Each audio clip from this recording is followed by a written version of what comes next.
ஒரு வழக்கறிஞர் என்றும் பாராமல் அதுவும் நீதிமன்றத்தினுடைய அதுவும் தமிழகத்தினுடைய தலைமை நீதிமன்றமாக இருக்கக்கூடிய உயர் நீதிமன்றத்தினுடைய வாசலிலே அதுவும் வழக்கறிஞர்களுக்கு பாதுகாப்பு தர வேண்டிய பார் கவுன்சிலுடைய அலுவலகத்தின் உள்ளே புகுந்து குண்டர்கள் தாக்குகிறார்கள் என்று சொன்னால் வழக்கறிஞர்களுக்கு இங்கே பாதுகாப்பு ஏது?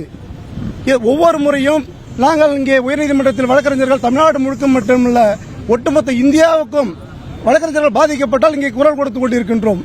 சக வழக்கறிஞர் அன்றைய தினம் திருமாவளவன் அவர்கள் இங்கே ஒரு நிகழ்விற்காக வந்திருந்தார். எங்கோ நீதிபதி மீது செருப்பை வீசிவிட்டார்கள் என்று சொல்லி அதற்கு ஆவேசப்பட்டவர் சக தமிழ் சமூகத்தில் உள்ள ஒரு வழக்கறிஞரை சக நண்பரை சக வழக்கறிஞர் என்று கூட பாராமல் அவர் காரில் அமர்ந்திருக்கும் பொழுதே அவர் கண் முன்னே இப்படி ஒரு துர்சம்பவம் நடைபெறுகிறது. அடித்து தாக்குகிறார்கள். இங்கே எதிர்த்து கேள்வி கேட்கவே முடியாது. இப்பேற்பட்ட சூழலில் மீண்டும் அதை ஊர்ஜிதப்படுத்துவது போல அதை அட்மிட் செய்வது போல ஆம் அடித்தார்கள் தான் 4 தட்டு தட்டினார்கள் முறைத்தான் அதற்காக அடித்தோம் என்று சொல்வது நிச்சயமாக ஒரு தலைவராக இந்தியாவினுடைய மக்கள் பிரதிநிதி ஒரு தொகுதிக்கு மட்டும் அவர் எம்பி நம்ம எடுத்துக்க முடியாது.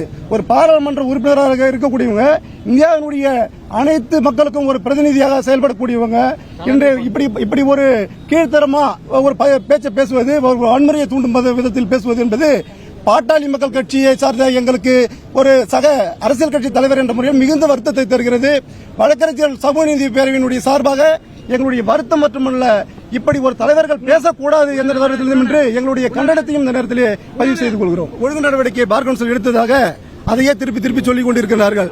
அப்படி பார்த்தோம்னா அங்க உயர்நீதிமன்றம் பார் கவுன்சில் மெம்பரா இருக்கக்கூடிய 25 பேர்ல பல பேர் மேல குற்றச்சாட்டு இருக்குதுன்னு சொல்லி பார் கவுன்சில் நீங்க டிசிப்ளினரி ஒழுங்கு நடவடிக்கை குழுல உட்கார்றதுக்கு தகுதியே கிடையாது. அவங்களை ரிமூவ் பண்ணி உத்தரவு போட்டு இருக்கு. எத்தனை பேர் இன்னைக்கு அதுல ராஜினாமா பண்ணிட்டு போயிருக்காங்க. இவங்க எல்லாம் அங்க உட்காந்துட்டு இருக்கும்போது ராஜீவ்காந்தி மேல குற்றச்சாட்டு இருக்கு. அவரை சஸ்பெண்ட் பண்ணிருக்காங்க சொல்றாங்க. அந்த சஸ்பெண்ட் 2023 அது ரிவோக் பண்ணியாச்சு.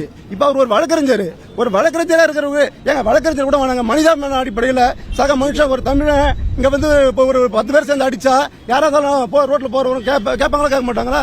அந்த வகையில நாங்க நியாயத்தை கேட்கிறோம். அடிச்ச மேலே சும்மா என்ன பார்த்தாலே எஃப்ஐஆர் போடணும் அப்படின்னு சொல்லக்கூடிய நீங்க அடிச்சு இவ்வளவு பேர் சேர்ந்து அடிக்கிறீங்க.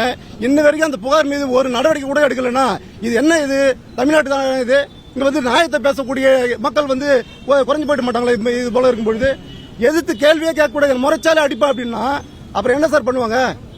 பாதிக்கப்பட்ட என்ன பண்ணுவான்? அவனுக்கு வேகம் இருக்காதா? அவனுக்கு கோபம் வராதா? பிளே ஸ்டோர் மற்றும் ஆப் ஸ்டோரில் இருந்து பாலிமர் செயலியை QR கோடு மூலம் பதிவிறக்கம் செய்யுங்கள். செய்திகளை உடனுக்குடன் பெறுங்கள்.